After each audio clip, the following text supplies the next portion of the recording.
ব্যতিক্রমধর্মী একটা জিনিস দেখায়, সেটা হচ্ছে ওনাকে দেখেন। আপনার বয়সটা কত? 47। অনেকে বলেন যে বয়স থাকতে পাহাড় ভ্রমণ করে ফেলো, বয়স বেড়ে গেলে আর পারবে না।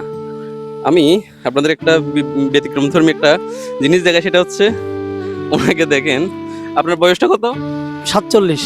47 বছর বয়স, অর্থাৎ বর্তমানে মানুষের গড় আয়ু আছে আপনার 50-60 এতটুকু সর্বোচ্চ। আর ওনার 47 মানে উনি প্রায় অনেক অনেক বয়স, অনেক বয়স, বর্তমান যুগে তো অনেক বয়স। আর উনি একেবারে বান্দরবন ঘুরে এরপর আসছে চন্দ্রনাথে, অর্থাৎ বান্দরবন একেবারে শেষ পর্যন্ত গেছে, একদম উঁচু যে কেওড়াগাড়ং আছে ওইটা ঘুরে কিন্তু উনি আসেন চন্দ্রনাথে। আর এই বয়সে উনি ঘুরছেন চন্দ্রনাথ। কেমন লাগতেছে? খুব ভালো লাগতেছে, আলহামদুলিল্লাহ।